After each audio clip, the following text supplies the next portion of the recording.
Hello বন্ধুরা, technical PB সরকার চ্যানেলে আপনাদের সকলকে স্বাগত জানাই। আমি প্রতিনিয়ত আমার চ্যানেলে লক্ষ্মীর ভান্ডারের নতুন নতুন আপডেটগুলো নিয়ে আসি। তেমনি আজ আমি আপনার জন্য এক বিরাট নতুন আপডেট নিয়ে এসেছি।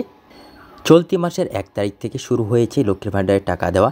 যারা এখনও টাকা পাননি কীভাবে পাবেন, কী করবেন, বিস্তারিত জানতে পুরো ভিডিও দেখুন। পুরো ভিডিও না দেখলে কিছু বিস্তার না, তাই পুরো ভিডিও দেখার অনুরোধ রইল আপনাদের সকলের কাছে। তাই দেরি না করে ভিডিওটাকে শুরু করছি। ধন্যবাদ, পাশে থাকবেন। কোভিডের সময় মহিলাদের প্রতি মাসে নগদ দেওয়ার জন্য শুরু হয়েছিল লক্ষ্মীর ভান্ডার।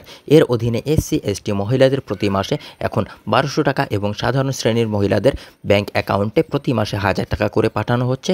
সরকারি সূত্রে জানিয়েছে যে রাজ্য সরকার এই প্রকল্পের জন্য ব্যয় করে বছরে প্রায় 11,000 কোটি টাকার করে, অথচ অনেক মাস হলো এই ভাতার টাকাই পাচ্ছেন না অনেকে।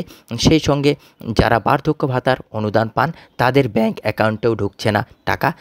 এমত অবস্থায় কী করবেন? স্থানীয় পার্টি অফিসে কথা বললেও এক্ষেত্রে কাজ হবে না। এমন অবস্থায় পড়লে সরাসরি জানাতে হবে দিদিকে। কিভাবে জানাবেন বলবো আমরাই, জানুন বিস্তারিত।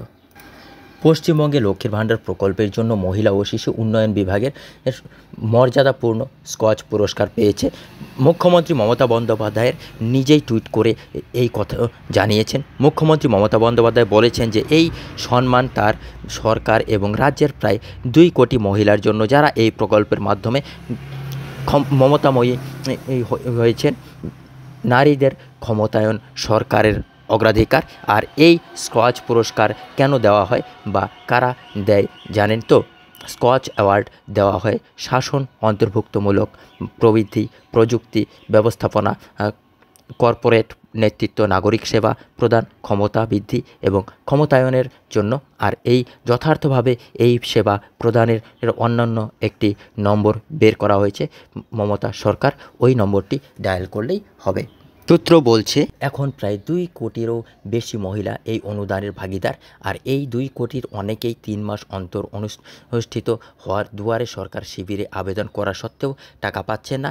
এপ্রিল থেকে যেখানে অনেকের হাতেই এসে গিয়েছে 1200 টাকা, অথচ গত সেপ্টেম্বর ও ডিসেম্বর মাসে দুয়ারে সরকার শিবিরে আবেদনের পর থেকে একটাও টাকা পাননি অনেকেই। মমতা সরকার এ প্রসঙ্গে জানিয়েছে কেন্দ্রের টাকা দেয়নি, তাই অসুবিধা হচ্ছে, তবুও সবটা সামনে নেওয়ার ব্যবস্থা করা হচ্ছে। এর জন্যই একটি হেল্পলাইন নম্বর চালু করা হয়েছে 9137091370। এই নম্বরটি 9137091370। মোবাইলের নম্বরটিতে কল করে নিজের সমস্যার কথা জানাবেন।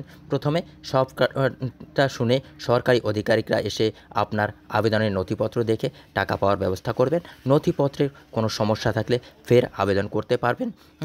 আর নথিপত্রে কোনো রকম সমস্যা না থাকলে সঙ্গে সঙ্গেই উপভোক্তাদের তালিকায় আপনার নাম উঠে আসবে। বন্ধুরা, এই ছিল আজকের আপডেট। ভিডিও ভালো লাগলে লাইক করবেন, কমেন্ট করবেন, বন্ধুদের সঙ্গে শেয়ার করবেন। ধন্যবাদ, পাশে থাকবেন।